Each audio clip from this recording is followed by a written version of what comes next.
30 points in the second half. What went wrong offensively in your mind? Obviously a few things to score 30 points in a half.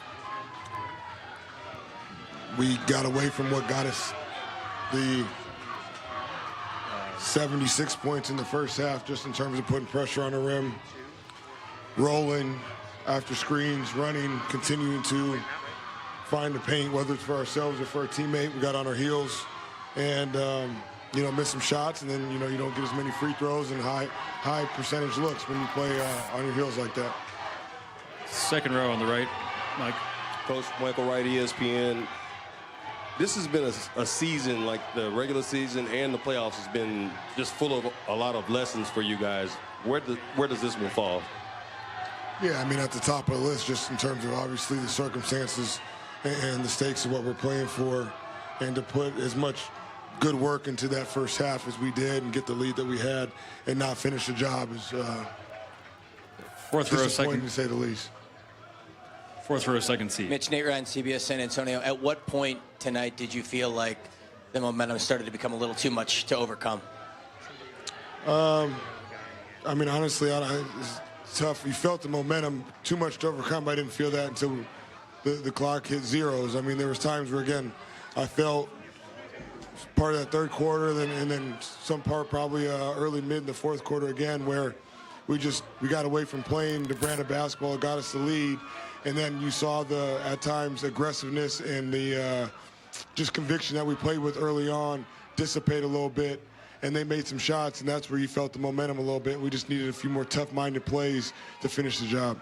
Tonight to come back from down 29, what was said at halftime? Did anybody deliver a message to galvanize the guys? And did you have the sense that at halftime your team was going to pull off what many felt would have been impossible today?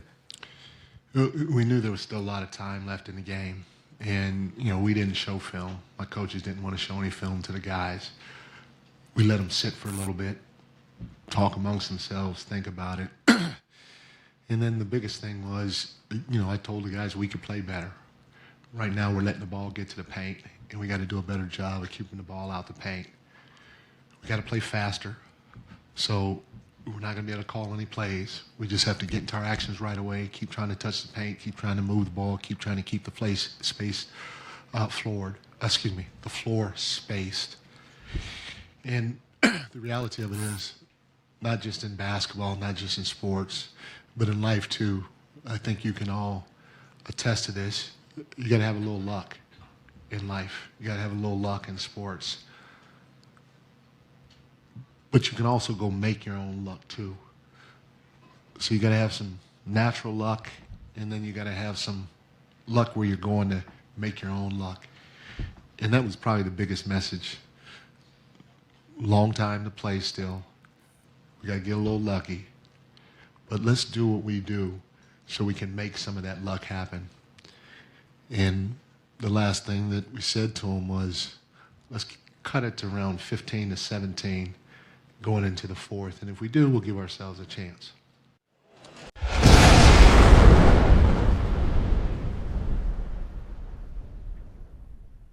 Welcome to Mr. Maine Podcast. I'm Mr. Maine. Today, I will be bringing you a game recap. NBA Finals, Game 4 in Madison Square Garden. This was a great game for the New York Knicks as they came from behind a 29-point deficit. Greatest comeback in NBA history to beat the San Antonio Spurs on their home floor. Now, I had a hard time if I wanted to even make a game recap on this particular game, to be honest. But I had to do it because this was the most pathetic game that I have ever seen the San Antonio Spurs play. The Spurs had a 29-point lead in this game at one time. At halftime, they was up 76-49. That was 27 points at the halftime. They had a 27-point lead at half. They came out flat in the second half and did absolutely nothing. Nothing. Now, it wasn't that New York was playing great defense. New York was doing the same thing they did in the first half. The problem is the Spurs was playing dumb basketball. You got a 27-point lead in the game. Why are you keep shooting three-pointers for when you know it's not going in? I understand in the first half, San Antonio made a whole bunch of threes, and luck was on their side. I guess they was feeling it real good, so they came back in the second half thinking the same thing was going to happen, but it wasn't falling. You should have realized that the three wasn't going in, and you need to change strategy. Coach Mitch Johnson was absolutely terrible. I know he's a young coach, but this was absolutely one of the worst coaching I've ever seen in my life. Instead of telling the players, stop shooting the threes, attack the rim, get good shots and shoot the mid-range jumper, you're over there hoisting three-pointers like there's no tomorrow. And let's get into it. San Antonio lost this game 107-106, a game they should have won. It should have been a blowout win for the San Antonio Spurs. They had no business losing this game. They was up big. They had no business. They lost because they played dumb basketball, and the coach is the one to blame the most. Because as a coach, you're supposed to tell the players, hey, we need to change our strategy. But no, you didn't do that. Kept doing the same damn thing in the third and fourth quarter. Now, let's look at the box score so I can get down to it. Julian Champagnie, he played 33 minutes in the game, had 5 points. 5 points in 33 minutes. 2 for 9 off field goals, and here, 1 for 7 off 3 points.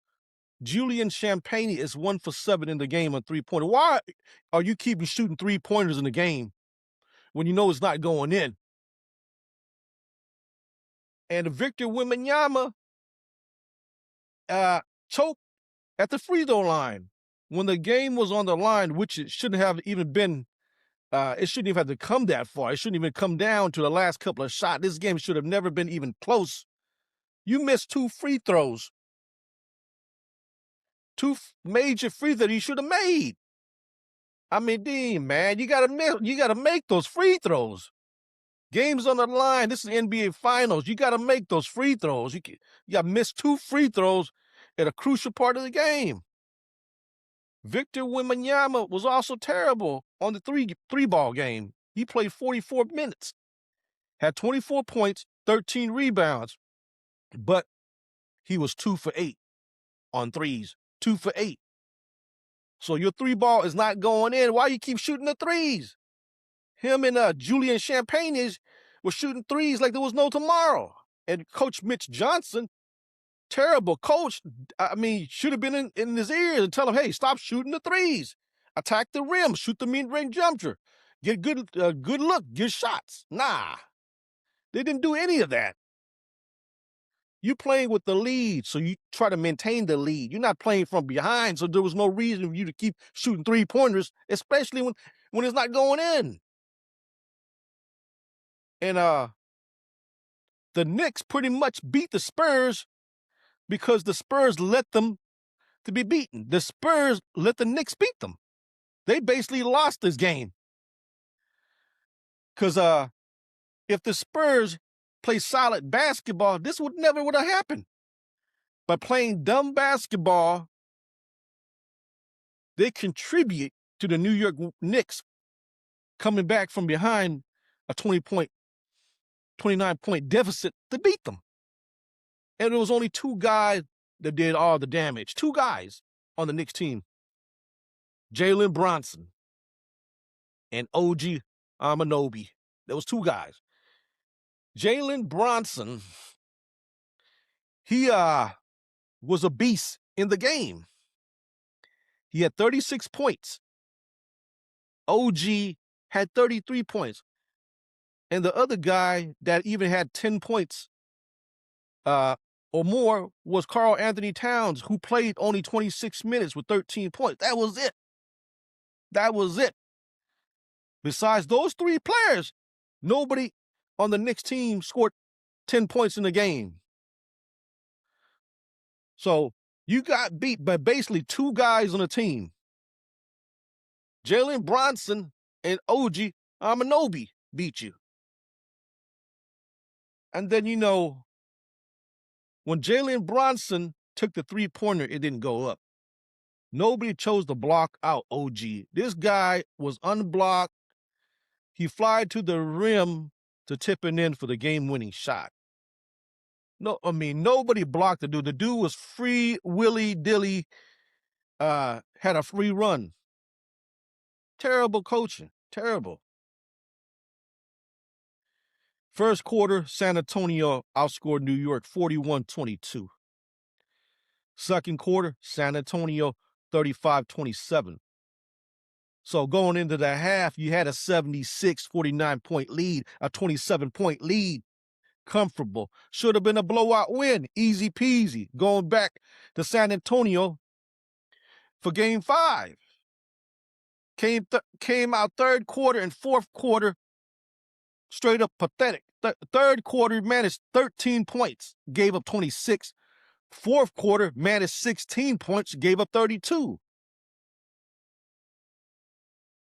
So you got beat in the second half by playing dumb basketball, contributing, and letting the Knicks basically beat you. And there was only two guys on the Knicks that really did damage. It was Jalen Bronson, OG Anunoby. The third guy, Towns, only had 13 points. He was a non-factor. In this particular game, he didn't do much. He was a non-factor. He only played 26 minutes. This was one of the greatest dumb basketball game by the San Antonio Spurs ever. If Coach Greg Popovich was still coaching this team, this would never happen. The Spurs would never, ever would have lost this game. It's because of the inexperience of Mitch Johnson and the inexperience of the players on the San Antonio team that cost them the victory. I guess it's going to be a learning lesson because now they're one game away from losing the title. A title they should have won, because if they had won Game 4, they would have tied the game 2-2. And maybe, you know what? They probably would have been favored to win this series, but now they would have to win 3 straight games. They would have to win Game 5 at home, Game 6 in New York, and come back and win Game 7 at home. You know how hard that's going to be, especially when you have a difficult time beating the New York Knicks. Every time you get a lead, every time you get a 5-point lead, a 10-point lead, a 15-point lead, they always come back. You can't get a lead, maintain a lead. Why you let them keep coming back? You got a snake down. You got an animal down. You got to step on his neck. You got to put him out of his misery. Instead, you keep letting the teams come back. You're playing lax basketball. You have no urgency. And that's the reason why you guys lost this game. All right. So if you like this content, please subscribe to the channel. Hit the like button. And I'll see you guys in the next video. Thank you for taking the time to watch. And I'm out.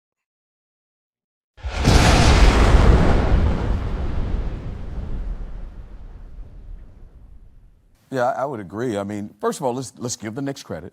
100%. Right? They got it done. And we're watching this game. I'm like, and in my mind. What did I say in the green room? If it got to 30, the game's over. It got to 29. But here's my thing. The NBA is a long game. It's a long game. You know, you can catch up. You have to shoot the ball. And again, not to belabor the point about what John was saying, the dumbest coaching I've ever seen in my life. The dumbest. I don't even like using that word. The dumbest coaching My mom could have coached that game and won in the second half. That was the most idiotic coaching I've ever seen. Like, there is zero excuse for an NBA coach for that to happen. It's a young coach. The dumbest, I'm going to say saying. it again, dumb will get you beat more than smart will help you win. And De'Aaron Fox was abysmal. Like, he was throwing the ball, like, uninterested. I'm like, bro, what are you doing? 4 turnovers. I mean, just not even, like, it was ridiculous what was happening. And then even the play at the end, I'm like, what are you doing? Like, this is and then Wemby carried him. He needed the other guys to finish it up this game. But what they were doing, like Devin Vassell and Champagne, I'm like, guys, why are you jacking threes? Possession, time off the clock. Don't let them get extra or quicker possessions. It was I am dumbfounded by what the Spurs just did.